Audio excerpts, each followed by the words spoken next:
দুই ভাই গেছিল দুবাইতে কাজ করার জন্য, বুঝলেন? গরিব মানুষ তো, দুবাই যাইয়া পয়সা পাইয়া এই সাইজের ক্যামেরাটা নিয়ে আইছে। অনেকে অনেক কিছু কিনে আনে না। তাই বুড়ো দাদু বাড়ি আছে, শীতকালে ওই দাদু যাইয়ে পাটির পরে উঠোনে বসে আছে শীতকালে, একটা কাঁথা গাই দিয়ে। ইন দি মিন টাইম একটা ষাঁড় আসে দাদুরি দর্শে ছিং দিয়ে ঠাসিয়া।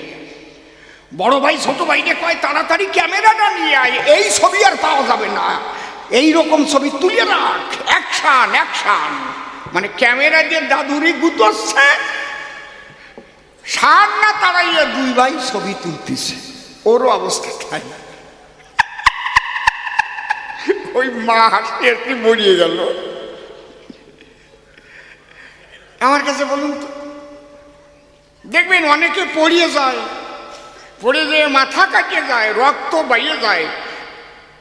সেই সময় অনেকে আবার করে ওই অবস্থায় আর ছবি তুলে ফেসবুকে ছেড়ে দেয়, একবারে কাটিয়ে রক্ত পড়তেছে একদম। ওই সময় কি ফেসবুকে ছাড়বে না মানুষটারে নিয়ে চিকিৎসা করবে? কোনটা করবে? আছে না এরকম? আছে নাকি তা কেনা কবে আপনারা মনে করিয়ে দেখেন কি? আমার মনেও নাই তো। কি আছে না নাকি? উনি কয় আছে না, মানে ওনার মনে পড়েছে আর কি। আপনারাও ভেবে দেখেন তাই। এই যে নারায়ণ গোসাই, ওর উচিত ছিল আমাকে একটু সেবা শুশ্রূষা করা। হে কৃষ্ণ মনোচরা, তোমার শরীরের অসুস্থতা দেখতে পাই, তুমি কি লীলা সম্বরণ করে যাবে আমাদের ছেড়ে? বলো কানাই, তাহলে তোমার কাছে কিছু তত্ত্ব কথা জানতে চাই। এই হবে না? তাই শোনো, সত্যযুগের একটা কথা আমি এই বক্তৃতা বিজ্ঞতা করিবেন শ্রবণ। বৃহস্পতি একটা নিষ্কামক যজ্ঞ করেছিল। সেই যজ্ঞে 25 পর্ব বাস উৎপন্ন হয়েছিল, কিন্তু আগেই করেছিল ঘোষণা, এই যজ্ঞে আসবে যারা অহিংস যজ্ঞে কোনো অস্ত্র নিয়ে আসতে পারবে না, তারা অস্ত্রশূন্য অবস্থায় যেন ওখানে সবাই যায়। ইন্দ্র মনে মনে ভাবে, একেবারে অস্ত্রশূন্য যাওয়া কি ঠিক হবে? আমি গোপনে বজ্রখানা বগল দাবা করে নিয়ে যেতে চাই। ইন্দ্র যখন সেখানে গেল, এবং সেখানকার নিয়ম ছিল যারা যারা যাবে সাষ্টাঙ্গে প্রণাম করতে হবে। ভাই সাষ্টাঙ্গে বোঝেন তো? দণ্ডবত। দণ্ডবত মানে লাঠির মতো, দণ্ড মানে লাঠি, বত মানে মতো, পড়ে যাচ্ছে হবে যথাযথ, টান টান হইয়া করে। অনেকে দাঁড়ায় থেকে কয় দণ্ডবত গোসাই, ও দণ্ডবত সম্পর্কে জানেই না। দাঁড়ায় থেকে দণ্ডবত হয়? প্রণাম নমস্কার দণ্ডবতে আলাদা আলাদা আছে। যেমন আত্মীয়, কুটুম্ব, বন্ধু বান্ধব, সব ডেফিনেশন আলাদা আছে না? আত্মায় আত্মায় যদি মিলন হয় তাহলে আত্মীয় কয়, আর ছেলে মেয়ে যদি বিয়ে দেয় তাহলে মেয়ের কুটুম্ব ছেলের কুটুম্ব কয়। আত্মায় নাও মিলতে পারে। পরে কেন কেস দিল একটা করিয়ে, কি ঠিক না নাকি? আর বন্ধু কারে বলে? বসে শোনেন জ্ঞানী দলে, প্রকৃত বন্ধু হলে বিপদে আপদে সব সময় থাকবে তার স্থলে, সে তাকে ছেড়ে যাবে না। বান্ধব কারে কয়? হঠাৎ যদি বিপদ হয় সেখান থেকে যদি উদ্ধার করে দেয়। তোমার মতো বান্ধব ছিল বলে আজকে বাঁচিয়ে আসলাম, বুঝতে পারছেন? সমুচ্চারিত ভিন্নার্থক শব্দ, উচ্চারণ একই। একেবারে ঋষিকেশ, ওদিকে ঋষিকেশ মানে কৃষ্ণ, আর এদিক ঋষিক মানে ইন্দ্রিয়গণ। মানে আপনাদের এমনভাবে ভুল হয়ে গেছে, আপনারা ভাবছেন তাই তো। তাহলে দুর্যোধন যে খারাপ, এখান থেকে আপনারা বুঝতে পারবেন। আমি যদি বলি দুধ খাওয়া তো ভালো, আমি জানি দুধের মধ্যে সমস্ত ভিটামিন আছে, এক দুধ খেয়েই মানুষ বাঁচে। আর মদ খেলে যে কি ক্ষতি হয় তাও আমি জানি, কিন্তু আমি মদ খাওয়া ত্যাগ করতে পারছি না, দুধে আমার রুচি আসেনি। তাহলে মদের ফলটা আমি পাবো না, না দুধের ফল পাবো? কোনটা পাবো? মদ আমি খেয়ে যাবো, মদের ফল পাবো। মদের ফল পাও না? কিরে, তাহলে ধর্ম কি সেটা জানে, কিন্তু তাতে সে প্রবৃত্ত হতে পারছে না, অকর্তি ওর ভালো লাগে না। আর অধর্ম করতে ওর খুব আনন্দ হয়, খুব আনন্দ হয়। তাহলে কি হবে, সে ক্ষয় হবে না তার জয় হবে, কোনটা হবে? বলছে সুনীতি কি সেটা আমি জানি, নীতি সত্যি রাজনীতি করে সৎ থাকতে পারলে খুব ভালো হয়, এবং মানুষ তাকে মূর্তি করে পূজা দেয়। একজন শ্রেষ্ঠ মানুষ ছিল ডক্টর বি.সি. রায়, কিন্তু না দুর্নীতি আমি ছাড়তে পারি না, খালি চুরি করতে ইচ্ছে করে, পরের টাকা মারি কাটতে ইচ্ছে করে, চাকরি দিয়ে ঘুষ কাটতে ইচ্ছে করে। কি হবে? তাহলে তার ফল পাবে না নাকি? কথা কও না কেন? হ্যাঁ, কায়দা আছে। তাহলে সেই দলের পক্ষে থেকে কথা বলতে পারে, নারদের বোধ বরাদ্দ কিছু আছে, আমি বাস্তবে দেখাই যাচ্ছি। এই যে আমিত্ব, আমি ছাড়তে পারছি না, বলছে তুমি সব করাও না, আমি সব করাই না। আমি করাই কার? যে আমার উপর সমর্পণ করে তার। অনন্যশ্চিন্তান্তমাং যেজন পর্যপাসতে তেষাং নিত্যাভিযুক্তমান জগৎক্ষমং বহম। আমি তার সমস্ত কিছু বইয়েও দেই, বাড়ি পর্যন্ত দিয়ে আসি। অর্জুন মিশ্রের বাড়ি বইয়ে দিছিলাম না? অনন্যশ্চিন্তান্তমাং যেজন পর্যপাসতে তেষাং নিত্যাভিযুক্তমাং জগৎক্ষমং বহম। সর্বধর্মান পরিত্যাজ্যং মামেকং শরণং ব্রজ অহং তাং সর্বপাপেভ্যো মোক্ষয়িষ্যামি মা শুচো। এগুলো চোখে দেখবে না ও, কিন্তু কর্ম করায় কে? আর করে কে? প্রকৃতে ক্রিয়মানানি গুণৈ কর্মাণি সর্বস্ব অহংকার ও বিমূঢ়াত্মা কর্তা অহংতি মন্যতে। গীতার দুটো একটা শ্লোক পড়িয়ে বেড়াচ্ছ নড়িয়ে চড়িয়ে।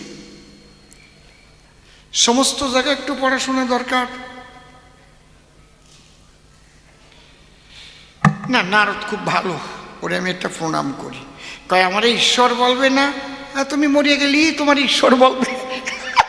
তুমি মরো, তোমার নামের আগে ঈশ্বর বসবে বসবে বসবে, কেউ ঠেকাতে পারবে না। এও মরে গেলি বসবে, কি বসবে না?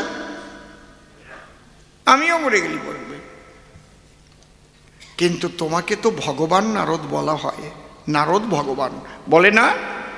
কপিল ভগবান বলে না? ভগবান, ঈশ্বর, পরমেশ্বর প্রত্যেকটার ডেফিনেশন আছে আলাদা আলাদা না? কেউ সরৈশ্বর্যপূর্ণ স এব ভগবান স্বয়ময়ম, সর্বৈশ্বর্যপূর্ণ যিনি ঈশ্বর তিনি।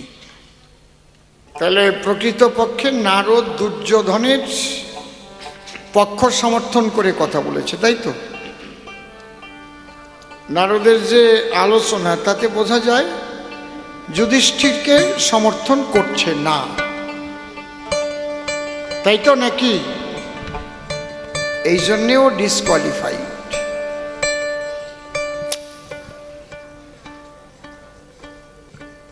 মানে ওর কথার মধ্যে দিয়ে আবার সেই গম, এটা হচ্ছে কেন?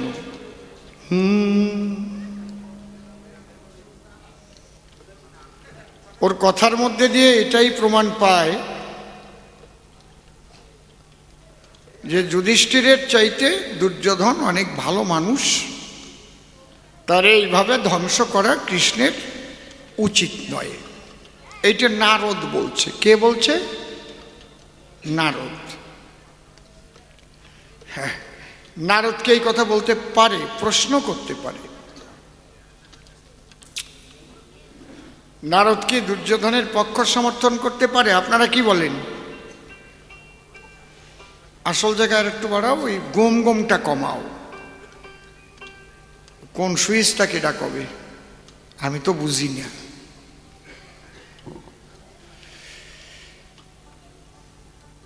তাহলে মূলত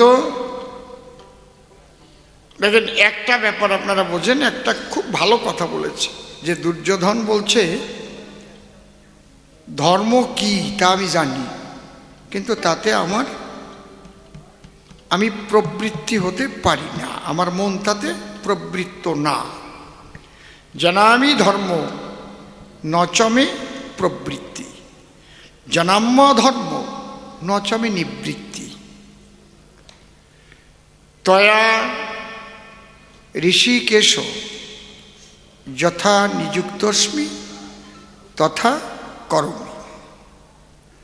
ঋষিক মানে হচ্ছে, ঋষিক মানে কি? ইন্দ্রিয়। ঋষিকেশ মানে কি? ইন্দ্রিয়গণ। ও ঋষিকেশ মানে ভগবান শ্রীকৃষ্ণরে বুঝাইছে, ভালো কল হইছে। বুঝতে পারছেন কি বলছি?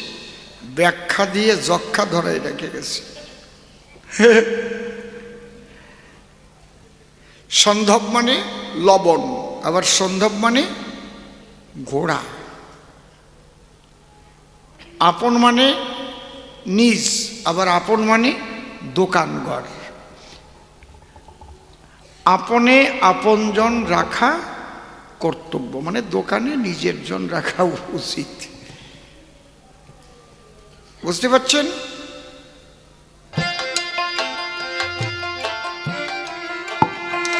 জীবাত্মার পরমাত্মার পার্থক্য হচ্ছে এখানে। এই জন্য তার সঙ্গে যখন মিশে যায়, জীব দেহে থাকতেও সে আনন্দময় হয়ে যায়, কারণ আনন্দের সঙ্গে যুক্ত হয়ে গেছে না। ঈশ্বরের স্বরূপ কি? আনন্দময়। আনন্দ ধে মানে খল্লি মানে ভূতানি জায়ন্তে। যদি আমার এই জামাটা এখানে পোড়া দেখতেন তাহলে আপনারা বুঝতে পারতেন হয়তো সিগারেট খেতে গেছিলাম, পুড়ে গেছে, আগুন পুড়িয়ে। যদি এখন ভিজে দেখতেন তাহলে আপনারা ভাবতেন আমি জল খেতে গিয়ে জল পড়ে গেছে, তাই তো নাকি? তারপরে জলের গুণ আপনারা জানেন, আগুনের গুণ আপনারা জানেন, সেজন্য বুঝতে পারছেন। তাহলে ব্রহ্ম বা ঈশ্বর, তার গুণ কি? আনন্দ। যদি কোনো জীবাত্মা সেই পরমাত্মার সান্নিধ্য পায়, তখন তার মধ্যে শুধু আনন্দ আনন্দ আনন্দ আনন্দ উদয় হয়।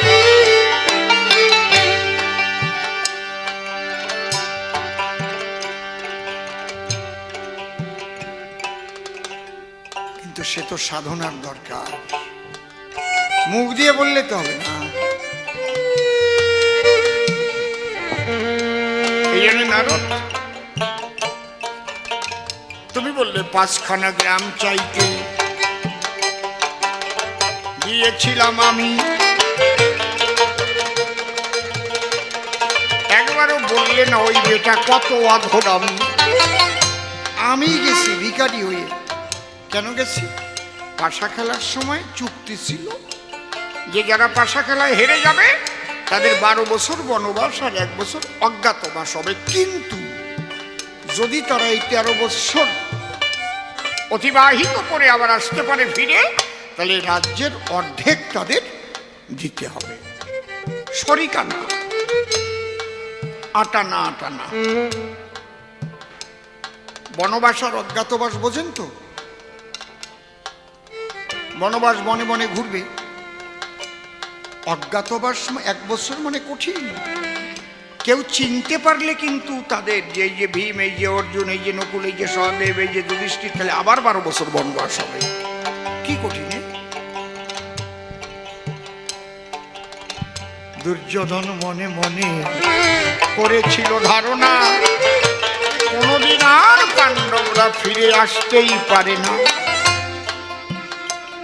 ফিরে এসে আমার পাশে যুধিষ্ঠির ডেকে কয়, মনে থাকতে থাকতে ভিতরে ত্যাগেরই উদয়।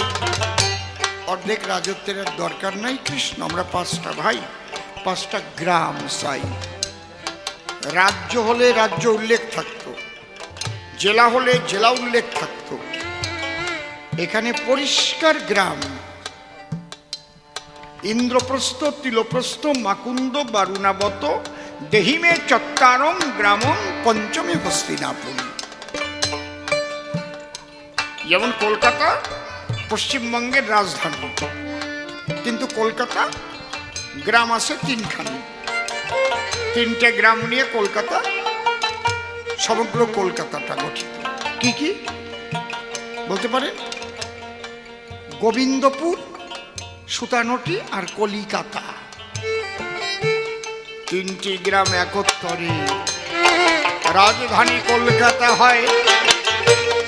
যদি কেউ গ্রাম উল্লেখ করে শুধু কলকাতা চায়, কলকাতা গ্রাম উল্লেখ করতে হবে তার, তাহলে কলকাতার যে গ্রামটা সেইটুক পাবে সে গোবিন্দপুরও পাবে না, সুতনটিও পাবে না। কথা বুঝতে পারছেন কি বলছি? এটা কোন পঞ্চায়েত? আমরা যে গান গাচ্ছি এখানে, এটা কোন পঞ্চায়েত? হ্যাঁ, বেলঘরিয়া। এটা বেলঘরিয়া পঞ্চায়েত। বেলঘরিয়া 1 নম্বর পঞ্চায়েত। বেলঘরিয়া নামে কোনো গ্রাম আছে?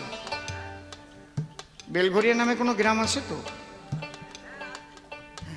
তাই যদি কেউ বলে যে বেলঘরিয়া গ্রামটা চাই, তাহলে সারা পঞ্চায়েত চাওয়া হবে? বেলঘরিয়া পঞ্চায়েতে কতগুলো গ্রাম? ভালো করে ভেবে দেখেন, যতগুলো গ্রাম।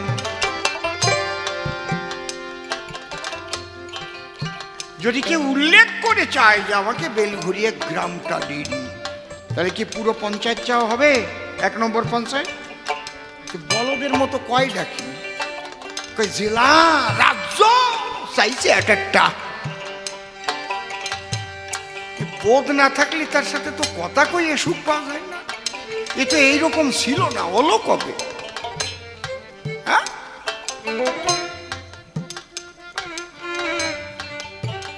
এত নির্বোধ হয়ে যাবে এত ভেবে কুলি পাচ্ছে। বলে না এক একটা জেলা রাজ্য। 5খানা গ্রাম চাওয়ার পরে কি বলল দুর্যোধন আমারে? শুনো কৃষ্ণ নীলপদ্মে, মনে করি ভাবনা, বিনা যুদ্ধে সুচক্র মেদিনী দেব না। তারপরে আবার হিসেব করে 5 ভাই যদি 5খানা গ্রাম পায়, তাহলে 100 বাই 100টা গ্রাম দিতে হয়। হস্তিনাপুর রাজধানীতে মোটে 100টা গ্রাম নাকি? হ্যাঁ, বলেন তো দেখি। কলকাতা যে রাজধানী পশ্চিমবাংলায়, এই রাজধানীতে কতগুলো গ্রাম আছে পশ্চিমবাংলায়? তার 5খানা গ্রাম যদি কেউ চায়। আমি বললাম বিআই মশাই, এ কথা ভালো নয়। 5খানা গ্রাম দিলে গন্ডগোল মিটে যায়। বলে, ও তুমি দালালি করতে এসেছ? পাণ্ডবদের দালালি? কথা মান, দড়িয়ান, এটাকে বেঁধে রেখে দে, আমাকে বাঁধবে। সেসব কয় নাই। হ্যাঁ, একটা কথাও বলেছে? আমাকে যে বাঁধতে এসেছে দড়ি দিয়ে, বলেছে? বললো না কেন? নারদ, তোমার মনে একটু সঙ্গদোষ লাগিয়েছে।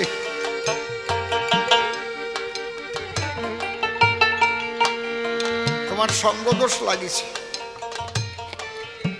যখন বলবা সবকিছু বলবা খুলে সবার কাছে। দড়ি এনে আমাকে বাঁধতে এলো, আমার গায়ে দড়ি পরাতে। দুর্যোধন এলো তাই, হঠাৎ দেখে সামনে আর শ্রীকৃষ্ণই নাই। কোথায় গেল? পিছনে গিয়ে তখন আমি কৃষ্ণ কালো শশী খিলখিল করে আমি দিলাম হাসি। হ্যাঁ, কে কে হাসে? আমি। তুমি তোমার সামনে ছিলে, কখন ওখানে গেলে? আমি বললাম কোথায়? আমি নাই, আমার নাম কানাই। কাহা আছি কাহা নাই, সর্বত্র বিরাজিত আমি কানাই। দাঁড়াও, তোমাকে বন্ধন করব।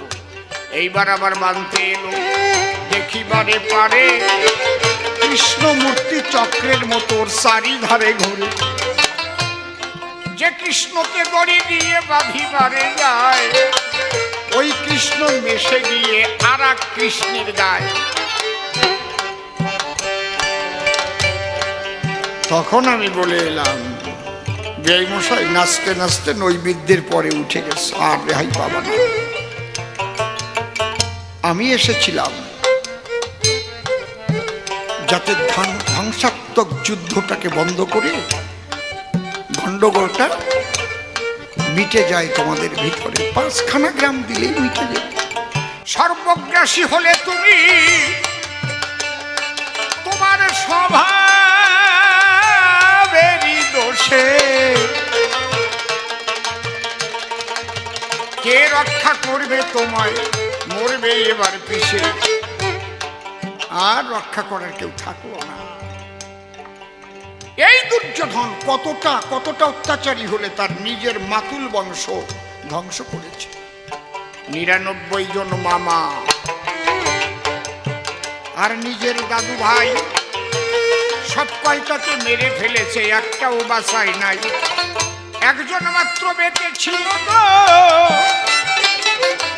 শকুনি বলে যাবে, সে ওর দলে আশ্রয় নিয়েছিল ওরে ধ্বংস করার তরে। আমি বলি আপনাদের কাছাকাছি সব খাদ্যে সবার হয় না রুচি। আবার কেউ বিচার করে খাদ্য করে নির্ণয়, কোন খাদ্য খেলে পরে আমার শরীর সুস্থ থাকতে পারে। আমি বুঝে শুনে কুখাদ্য খেলে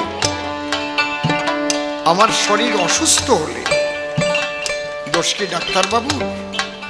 কবু নয়। ঠিক ওই রকম কুকর্ম সুকর্ম, কোনটা ধর্ম কোনটা অধর্ম সব মানুষই বোঝে না, কেউ বলতে পারে না। বাবা গুরুচাঁদ ঠাকুরের কাছে গিয়ে এক ভক্ত বলছে, বাবা আমাকে ভালো রেখো। বলে, বাবা ভালো থেকো। বলে, আমি তো ভালো মন্দ বুঝি না বাবা। বোঝো না? তোমরা কয় ভাই? 5 ভাই। 5 ভাই? তুমি কোনজন? বলে, আমি বড় ভাই। সব ভাই বিয়ে করেছো? হ্যাঁ। সব ভাই বেঁচে আছে? বলে, না, ছোট ভাইটা অ্যাক্সিডেন্টে মারা গেছে। ছোট ভ্রাতৃবধূ কোথায় আছে? বলে, আমাদের বাড়িতেই আছে। বলে, আজকে বাড়ি যাইয়ে ওই ছোট ভাই বউ যে বিধবা, ওরে নিয়ে এক লেপের তলে শুইও। কয়, ঠাকুর তুমি এরকম মন্দ কথা শিখাই দিচ্ছ কেন? কয়, একটু আগে তো কলি আমি ভালো মন্দ বুঝি না, এটা যে মন্দ বুঝলি কি করি?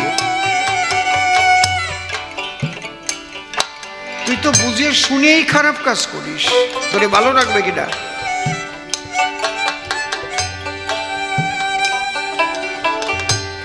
এই এক কথাই নারদ শেষ হয়ে গেছে, ধরা পড়ে গেছে।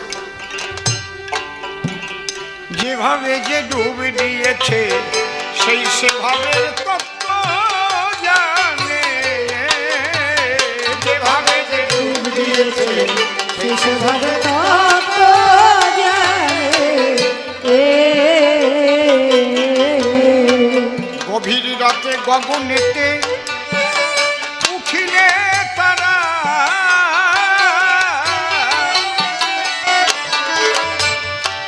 মিলিয়ে দিও সব। ভাবুক পায়াগ ভাবের জোয়ার দেখে চেহারা, হায় রে। সবার এক এক ঠিক পদ্মাগুলো নিয়ে সবাই যাবে একসাথে। গভীর রাতে গগনেতে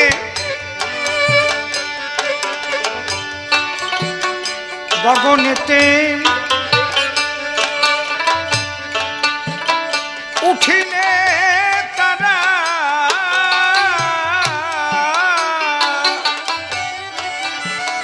ভাবুক পায়াগ ভাবের জোয়ার দেখে চেহারা, সেইভাবে না ডুবেছে যারা, সেইভাবে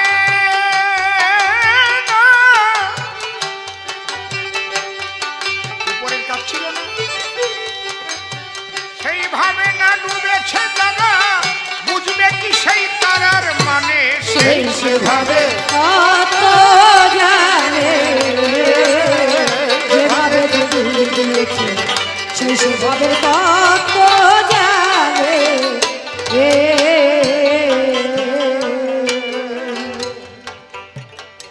রাধে।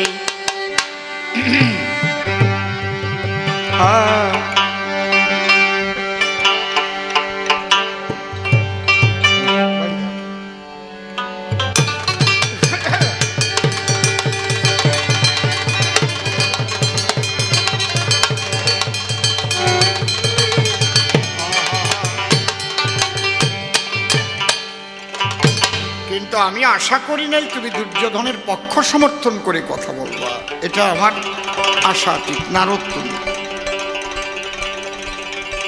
যেভাবে যে ডুব দিয়েছে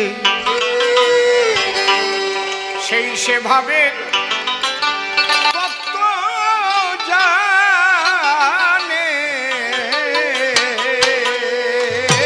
যেভাবে যে ডুব দিয়েছে সেভাবে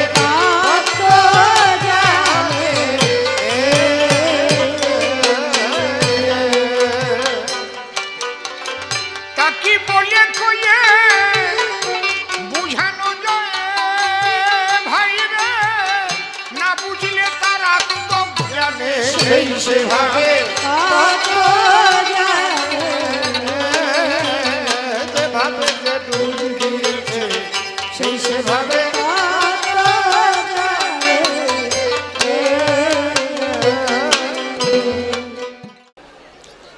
আন্তর্জাতিক খ্যাতি সম্পন্ন কবি অসীমবাবুর মুখে স্বয়ং ভগবানের ভূমিকায় অনেক মধুর কথা শ্রবণ করেছেন।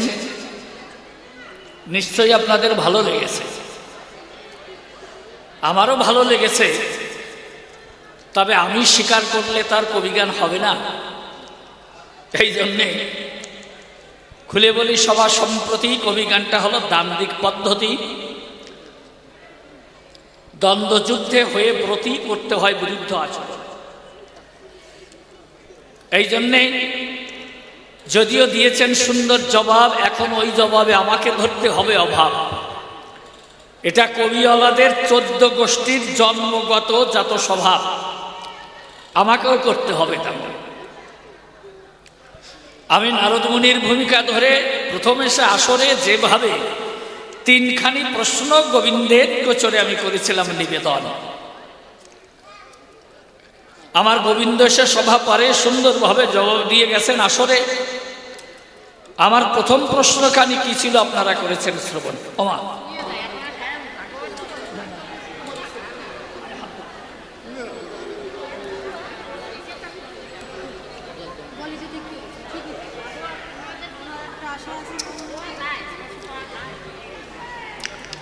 ঠাকুর মঙ্গল করুক, কল্যাণ করুক আপনার অন্তর গোবিন্দ প্রেম রসে সিক্ত হোক। পরিশেষে যেন গোবিন্দ কৃপা করে তার চরণতলে আপনাকে আশ্রয় দান করেন।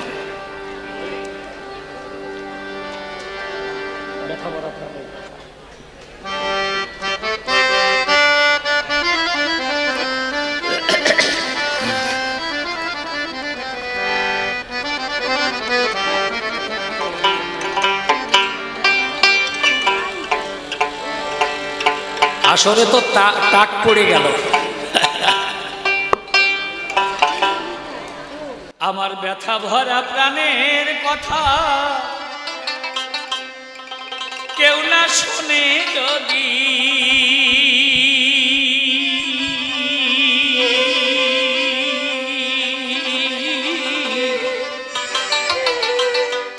দিনের শেষে শুনো মোর গান ওগো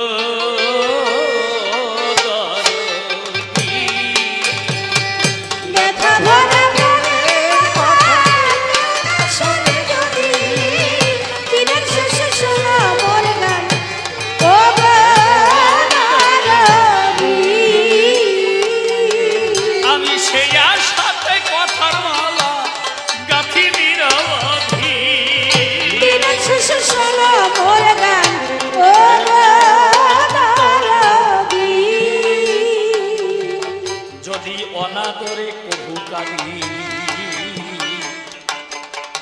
এই মরুময় জীবনে, তুমি আছো কাছে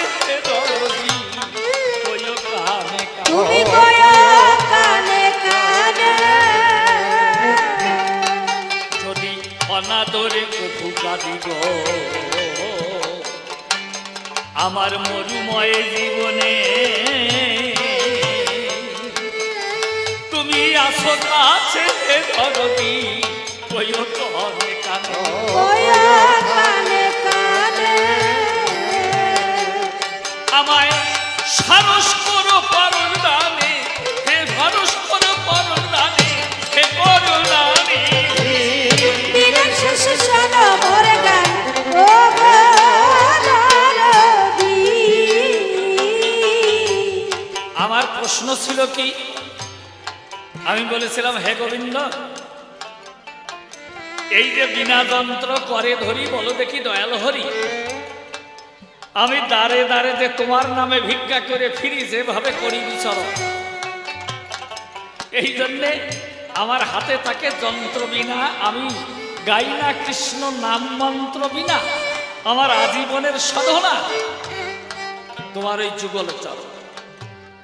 কিন্তু মর্তলোকে গেলে পরে যশুতে এসে নারী নরে যেভাবে আমার ধারে তোমার নামে নালিশ করে এবং তোমার নামে মন্দ কথা বলে সর্বজন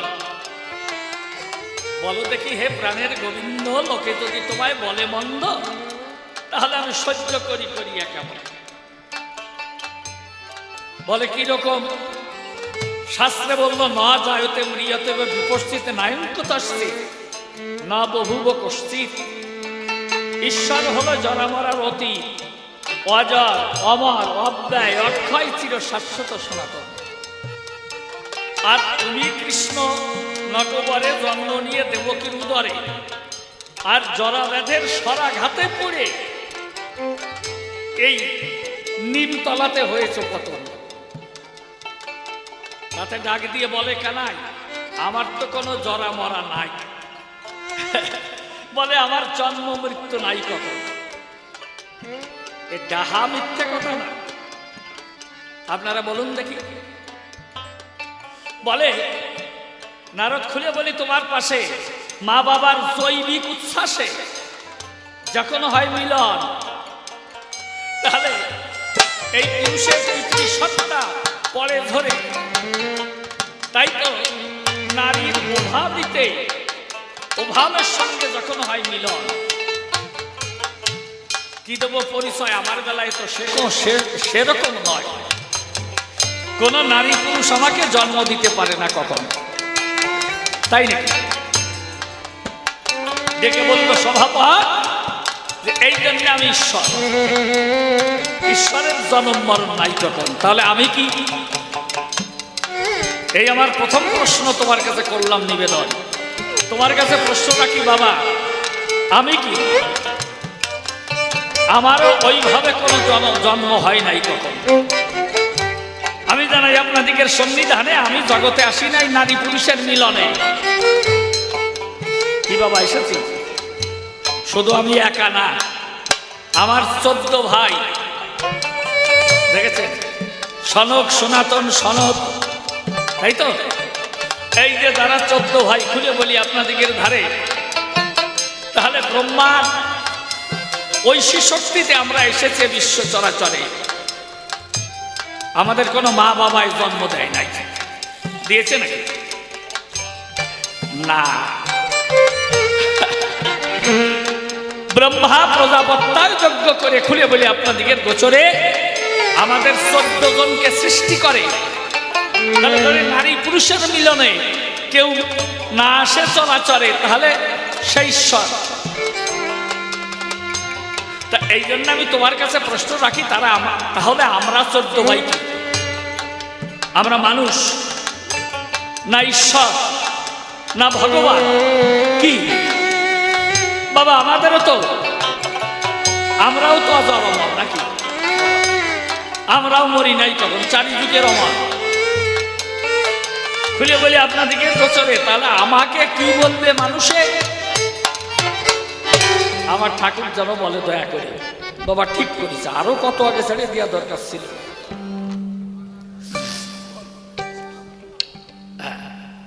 আর ওই যে কৃষ্ণ রসিক রসময় বলে ওনার নাকি জন্ম হয়নি দুনিয়ায় তুমি জন্মাও নাই হ্যাঁ, আমি তোমাকে জন্ম দিতে দিতে বুড়ো হয়ে গেছে। খুলে বলি আপনাদের কাছাকাছি আমি ওনারে জন্মাতে জন্মাতে বুড়ো হয়ে গেছে। দেখেন না আমার হাঁটুর ছাল নাই। হে কানা, তুমি মোটে হতে না, কিন্তু আমি তোমাকে জন্মাই। দাঁড়িয়ে বলি আপনাদের পুরো ভাগে দেখেন না ত্রেতা যুগে ওই যে অযোধ্যার রাজা দশরথ ছিল যেজন 749টি বউ ঘরে, খুলে বলি আপনাদের গোচরে কিন্তু সন্তানাদি করে নাই জন্মগ্রহণ। দেখলেন আমি নারদমণি একদিন বিনা যন্ত্র করে ধরি যখন গিয়েছি ওই অযোধ্যাপুরী, ওই যে ওনার 749 মা এসে আমার ঘিরে ধরেছে, কয় যে নারদ কথা লাও, আমাদের একটা একটা সন্তান দাও। আমি বললাম বলো কি? হ্যাঁ, তোমরা হলে পরের নারী আর এই হলো পরের বাড়ি, তাতে আমি কিভাবে তোমাদের সন্তান দিতে পারি? ওর 749 মা আমাকে জড়িয়ে ধরে বলে যে না না, তুমি দিলে দিতে পারো, ধরো আমাদের কথা ধরো, আমাদের সন্তান করো অর্পণ। আমি করলাম বর্ণনা, কেন তোমাদের স্বামী আছে না? বলে আছে তো, ওই যে রাজা দশরথ যে জন। বলে তাহলে অসুবিধা কি? তার কাছে গিয়ে চাল পায়, ওটা হলো ঢাকের বায়া, ও অনেক কোনো কাজে লাগে না। বলে ওটা ঢাকের বায়া, ঢাকের বাঁ দিকের ওই তালায় কখনো বাজায় না, যেমন তেমনি করি বর্ণনা, রাজা দশরথ নাকি ওদের কাছে ঢাকের বায়া, ও কোনো কাজে লাগে না। আমি বললাম ঠিক আছে চলো তো যাই তোমাদের স্বামীর সদন। আমি জানাই আপনাদের কাছাকাছি ওদের নিয়ে যখনই রাজা দশরথের কাছে গিয়েছি, রাজা দশরথ বলে তেমন। দেখলেন কি বলতা রাজা আমার কয় যে নারদ ওরা যা কয় তাই করো। আমি বললাম যে বলো কি, তোমার বাড়ি তোমার নারী, তাতে আমি কি করতে পারি? কয় যে না নারদ, তুমি করলে করতে পারো, করো, মানে ব্যবস্থা করো, যেভাবে ছেলে মেয়ে হয় তুমি একটা ব্যবস্থা করো সময়। আমি কি করলাম তখন? দেখেন সেই ঋষ্যশৃঙ্গ বলে যারে, খুলে বলি আপনাদের ধারে তারে এনে বললাম যে করো যজ্ঞের আয়োজন, ধরো আমার কথা ধরো, পুত্রেষ্টি যজ্ঞ করো। রাজা দশরথ যখন করলো সেই যজ্ঞের আয়োজন, কি দেব পরিচয়? ওই যে ওই যজ্ঞে উঠেছিল চরু, তাই 3 রানী ভাগ করে খেলো। আপনাদের কাছে বলা ভালো, ওই 3 রানীর গর্ভে জন্ম নিয়েছিল 4জন মিল দেব, মানে গুরু গুরু গুরু জগতের গুরু 1 বিষ্ণু চতুরাংশ ধরে জন্ম নিল তখন ওই অযোধ্যা নগরে। রাজা দশরথের ঘরে দিল দর্শন। খুলে বলি আপনাদিগের থাক, তাহলে আমি বলতে পারি না যে I am your real father? হ্যাঁ, তুমি মোটে হতে না, তোমার বাবার সে যোগ্যতা ছিল না, তোমার মায়েরা সন্তান পায় না, যখন আমি দিলাম ব্যবস্থা করে, তাই পুত্রেষ্টি যজ্ঞ করে এই চরু উঠলো যখন, ওই চরু 3 রানী ভাগ করে খেলো, মানে 3 প্রধানা মহিষী যখন ভাগ করে খায়, সেই 3 রানীর গর্ভে জানেন তো জ্ঞানী সর্বে, তখন ওই 1 বিষ্ণু চতুরাংশে জন্ম নিল অযোধ্যায়। তা তুমি আমারে বেশি কথা কও, আমি খারাপ? হ্যাঁ, আমি তোমার 14 পুরুষের বাপ, আমি নারদ অত সহজ নয় বাবা। এই জন্য করিমা না অহেতুক আমারে বেশি কথা বলে না, আমারে চেতাইয়ে না, বুঝলে? আমি ভালোভাবে প্রশ্ন করলাম নিবেদনের সুরে, আপনারা নিশ্চয়ই তো দেখেছেন জ্ঞানী নরে, তাহলে উনি এসে আমারে অহেতুক এই বেশি কথা বলে কি কারণ? আমি বললাম তুমি হলে আমাদের দেহের মধ্যে মন, তুমি আমার দেহের মধ্যে মন। হে কৃষ্ণ কথা রাখো, তাহলে তুমি যখন মন রূপে থাকো, তা জীব যখন কুপথে করে গমন, তুমি ছিলে কোন জায়গায়?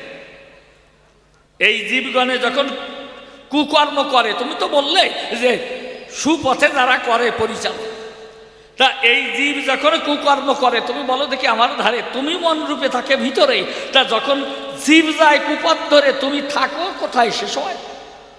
হ্যাঁ, তুমি তখন থাকো কোথায়?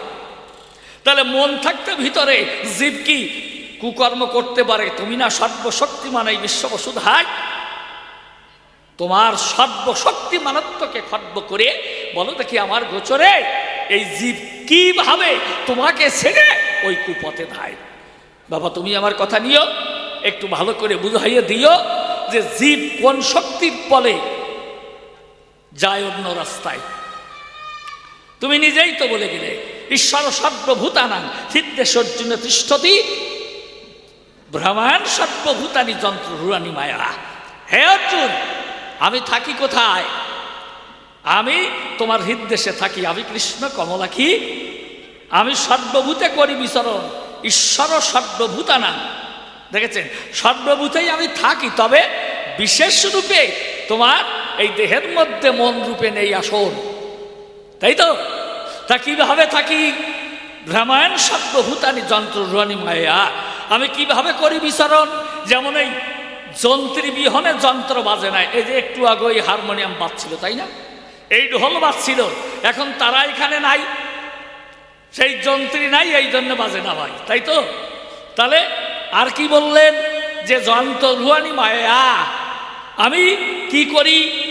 আমি কিভাবে তোমার মধ্যে যেমন থাকি, আর কি জীবের মধ্যে চেতনা, আমি চেতনা রূপে থাকি বর্তমান, আমি কৃষ্ণ ভগবান।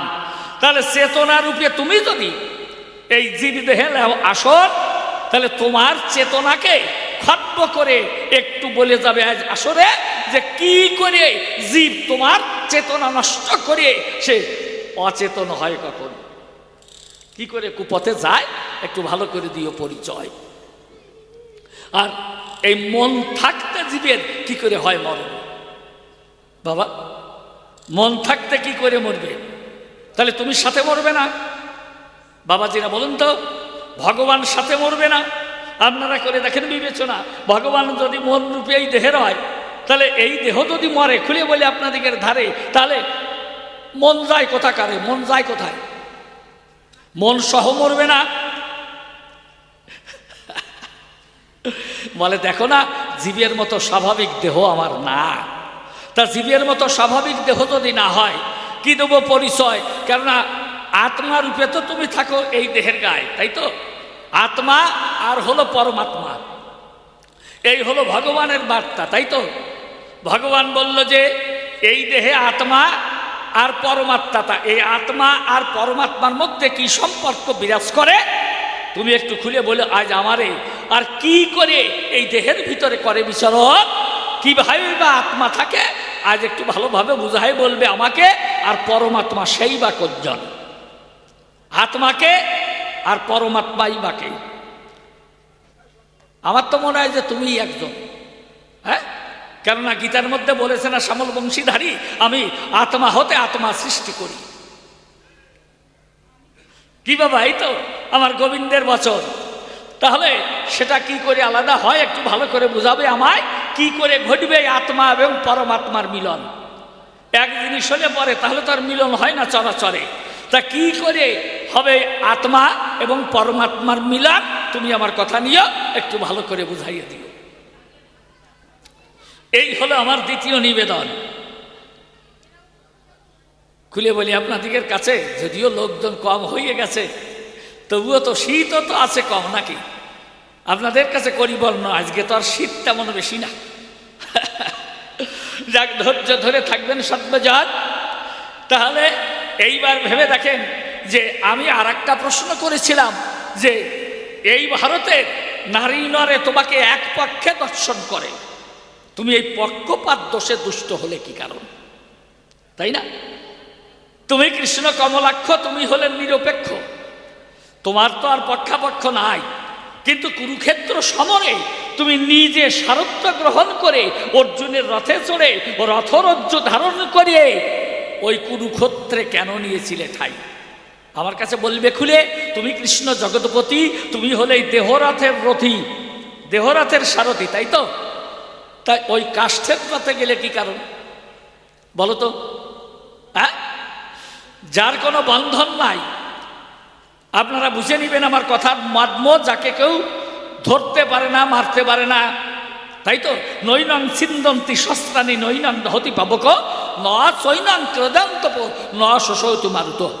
তাহলে যে অস্ত্র দ্বারা তাকে ছেদন করা যায় না, অস্ত্র দ্বারা কাটা যায় না, জল দ্বারা সিক্ত করা যায় না, আগুন দ্বারা পোড়ানো যায় না, বাতাস দ্বারা শুষ্ক করা যায় না, কখন এই আত্মা বলে যারে সে যদি থাকে আমার দেহের ভিতরে, আর তুমি যদি তার উপরে পরমাত্মা রূপে লও আসন, তুমি আমার কথা নিও, তাহলে কি করে মানুষ মরে একটু বুঝাইয়ে বলে আমার ধারে আমি দ্বিতীয়বারে তোমার কাছে করি জিজ্ঞাসা।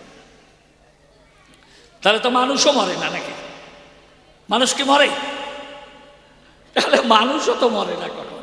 হ্যাঁ, আর এই তুমি এই যে তোমার নাই কোনো বন্ধন, তোমারে কেউ বাঁধতে পারে না, হ্যাঁ, তাহলে তোমারে যদি কেউ বাঁধতে না পারে, বলো দেখি আমার ধারে এই রথরজ্জু ধরে সারথি হলে কৃষ্ণ মদন মোহন, কি করে তুমি সারথি হও? আরো বললে যে আমার কোনো, আমি কেন দুর্যোধনের কাছে গিয়েছি বলে গেলে সবার কাছাকাছি কেন? বলে আমার কোনো দোষ নাই, কখন দোষ নাই? হ্যাঁ, তুমি দুর্যোধনের পক্ষে যেতে পারতে না? তুমি যে গীতার মধ্যে বললেন সমহং সর্বভূতেষু নমে দেশস্তি ন প্রিয়, কি বাবা তাই তো? সমহং সর্বভূতেষু নমে দেশস্তি ন প্রিয়। তাহলে আমি সবাইকে সমানভাবে ভালোবাসি, আমি কৃষ্ণ কালশশী, সকলের নামেই বাজাই বাসি, কারো প্রতি বেশি ভালোবাসাবাসি আমার নাই।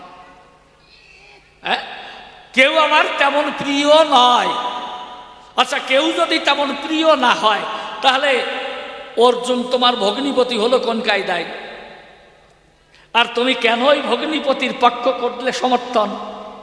হ্যাঁ, তাই তো। তাহলে বলা যায় স্পষ্ট, তুমি হলে জগদিষ্ট, কিন্তু পক্ষপাত দোষে হইয়ে দুষ্ট, ওই কুরুক্ষেত্রে অর্জুনের সারথ্য করেছ গ্রহণ। ও বাবা, আমি এইটা মেনে নিতে পারলাম না। দুর্যোধন কেন 5খানি গ্রাম চাইবার তরে দিয়েছিলে ওই দুর্যোধনের ধারে?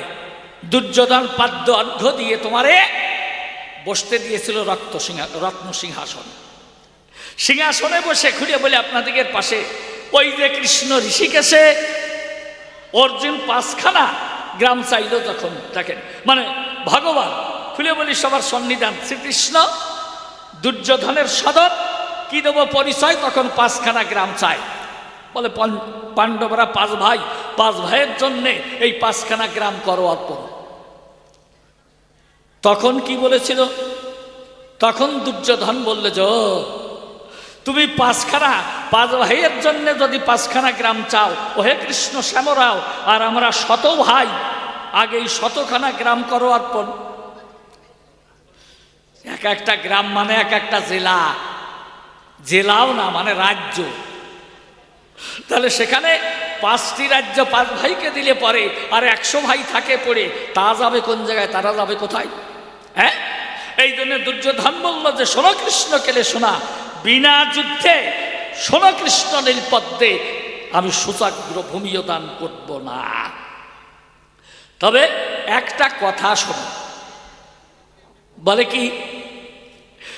তখন দুর্যোধন কি বলেছিল শ্রীকৃষ্ণের সদর, যে হে কৃষ্ণ, ধর্ম কি তা আমি জানি, কিন্তু তাতে আমার প্রবৃত্তি আসে না। অধর্ম কি তাও আমি জানি, কিন্তু তাতে নিবৃত্ত হতে পারি না। তয়া ঋষিকেশ হৃদি স্থিতেন যথা নিযুক্তস্মি তথা করম।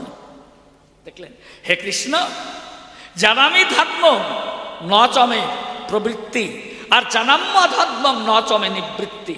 তয়া ঋষিকেশ হৃদি স্থিতেন যথা নিযুক্তস্মি তথা করমি। হে কৃষ্ণ, ধর্ম কি তা আমি জানি, বুঝে নি আমার বাণী, ও হে শ্যামল চিন্তামণি, কিন্তু তাতে আমি আসক্ত হতে পারি না কখন। দেখলেন, আর তাতে আমার প্রবৃত্তি হয় না, তোমার কাছে করি বর্ণনা। আর অধর্ম কি তাও আমার জানা, কিন্তু তাতে নিবৃত্তি হয় না কখন। তবে একটা কথা জানি, তয়া ঋষিকেশ হৃদি স্থিতেন যথা নিযুক্তস্মি তথা করমি। হে কৃষ্ণ, কথা রাখো, তুমি আমার অন্তর মন্দিরে থাকো, তুমি আমাকে যেভাবে পরিচালনা করো আমি সেইভাবে চলি অনুক্ষণ। তুমি যেদিকে ঘোরাও সেভাবে ঘুরি, ওহে কৃষ্ণ দয়াল হরি, তুমি যেভাবে চালাও সেইভাবে চলি অনুক্ষণ।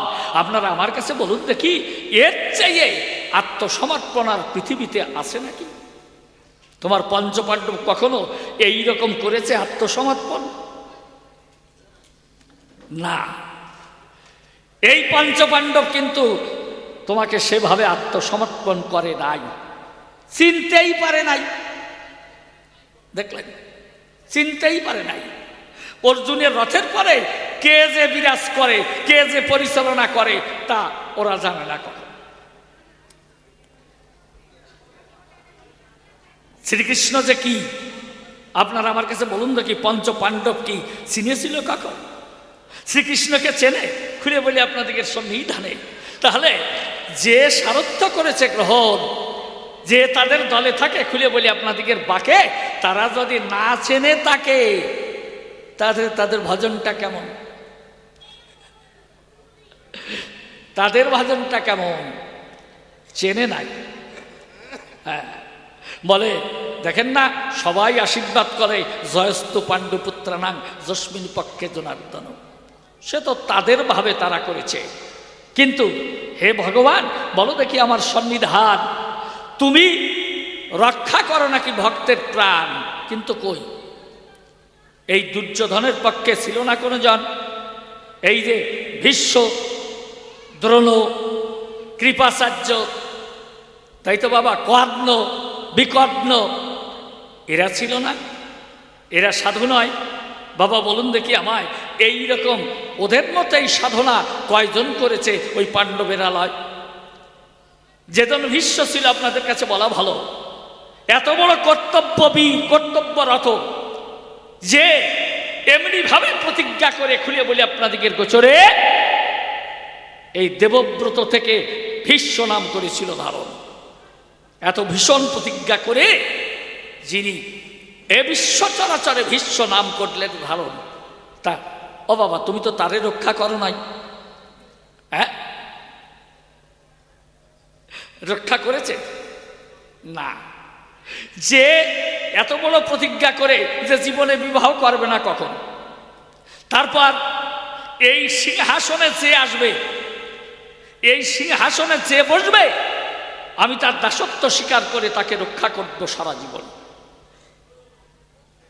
এই জন্যে নাতি ছেলে সিংহাসনে বসে রয়, কি দেব পরিচয়?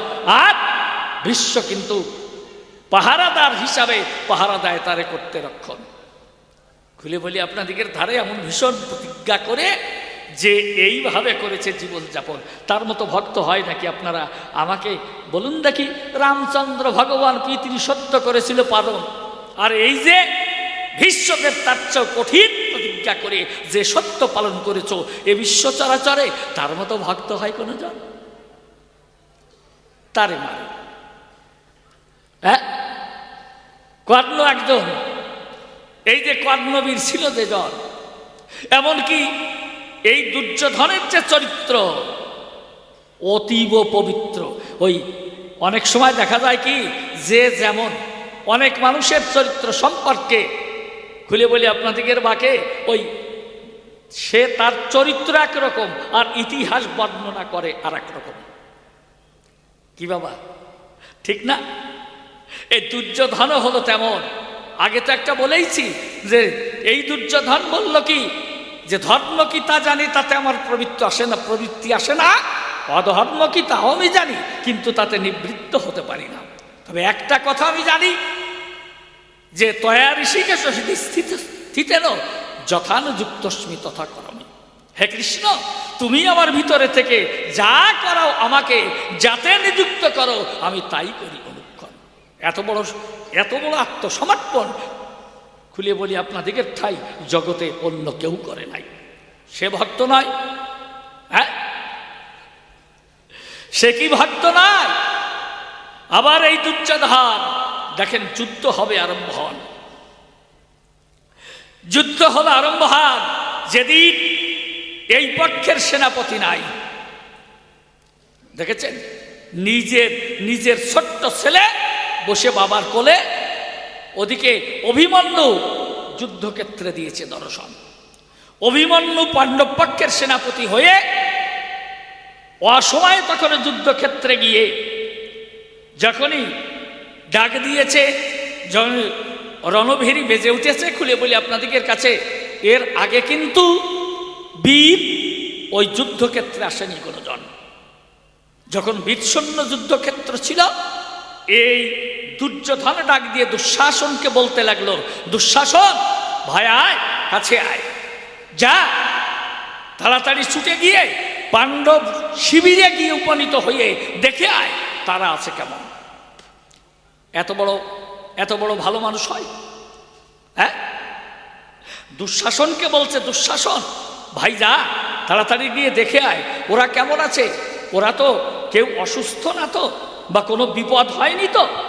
দেখলেন, যখন ওই পক্ষের কোনো সেনাপতি যুদ্ধক্ষেত্রে আসে নাই, এই দুর্যোধন তাই ওদের দুঃশাসনকে করছে প্রেরণ। কই পাণ্ডবরা তো করে নাই। এমন সময় যে রণদুন্দুভি বেজে উঠেছিল, এমন সময় দুর্যোধন শিবির থেকে উঁকি মেরে তাকিয়ে দেখতে পেল রথের পরে অভিমন্যু সেনাপতির বেশে দিয়েছে দর্শন। দুর্যোধন কি বলছো, ও পঞ্চপাণ্ডব তোদের প্রাণী কি কোনো মায়া দয়া নাই? ওরে এ তো ভাইয়ের সঙ্গে ভাইয়ের যুদ্ধ, এ তো ভাইয়ের সঙ্গে ভাইয়ের যুদ্ধ, কোনো ভ্রাতুষ্পুত্রের সঙ্গে নয়। কেননা ও তো আমারই বংশের প্রদীপ, আমারই বংশের কুল প্রদীপ, আমি তার সঙ্গে অস্ত্র ধরতে যাব। দেখলেন, তাই নিজের ছোট্ট 6 বৎসরের বালক তারে ডাক দিয়ে বলেছে, লক্ষণ এদিকে আয়। এই দুর্যোধনের কনিষ্ঠ পুত্র লক্ষণকে যখন ডেকে নিল, ওই লক্ষণ দৌড়ে বাবার কাছে গিয়েছিল। স্লিপ অফ টাং, 6 বৎসরের নয় 11 বৎসরের ছেলে যখন দৌড়ে এসছে বাবার কোলে নিয়েছে আসন, দুর্যোধন ডাক দিয়ে বলছে, লক্ষণ রে বাবা চেয়ে থাকতো ওকে। দেখে আবার ধরা চোড়া পড়া, মানে সেনাপতির বেশ করেছে ধারণ, তো বর্ম চর্ম পরে যখন দাঁড়িয়েছে ধনুর্বাণ ধরিয়ে ওই রথের পরে নিয়েছে আসন। দুর্যোধন ডাক দিয়ে লক্ষণকে কয়, বাবা চেয়ে দেখতো ওকে চিনিস? লক্ষণ তাকিয়ে থেকে এইবার বাবাকে বলছে দেখে, দাদা, মানে অভিমন্যু দাদা, কত দাদা ভাই খেলা খেলে অনুক্ষণ, বলে দাদা। লক্ষণ এখনো কিন্তু অস্ত্রবিদ্যায় পারদর্শী হয়নি, কখন সে অস্ত্র হাতে নেয় নাই, অস্ত্র শিক্ষাও করে নাই। দুর্যোধন বলছে তখন যে পারবি, তোরা 2 ভাই যুদ্ধ করতে পারবি? ও ভেবেছে লক্ষণ 11 বৎসরের ছেলে, ভাবছে কি আমরা ভাইয়ে ভাইয়ে যেভাবে খেলাধুলা করি, যুদ্ধ খেলা করি বোধহয় তেমন। বলে হ্যাঁ পারবো। বলে ঠিক আছে, তাহলে যা, তোরা ভাইয়ে ভাইয়ে যুদ্ধ করবি, এটা ভাইয়ে ভাইয়ের যুদ্ধ, কোনো ভ্রাতুষ্পুত্রের সঙ্গে আমি যুদ্ধ করতে পারি না কখন। নিজের ছেলেকে পাঠিয়ে দিল, দৌড়ে গিয়ে তখন লক্ষণ নিচে দাঁড়িয়ে, তাও রথ নাই, অস্ত্র নাই, বেশ নাই, ওই অবস্থায় দিয়েছে দর্শন।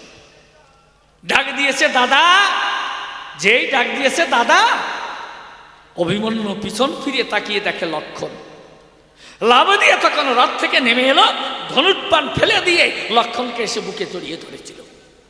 দেখেছেন? আর দুর্যোধন তখন হাতে তালি দিয়ে বলেছে, কই কোথায় দুঃশাসন, দেখে যা আজ ভাইয়ে ভাইয়ে, ওরা ভাইয়ে ভাইয়ে মিলে গেছে, আমরাও ভাইয়ে ভাইয়ে হব মিলন। ভাই তোর কাছে করি দাবি, এখনই তুই পাণ্ডব শিবিরে যাবি, ওই পাণ্ডবদের ডেকে আনবি, আমরাও ভাইয়ে ভাইয়ে হব মিলন।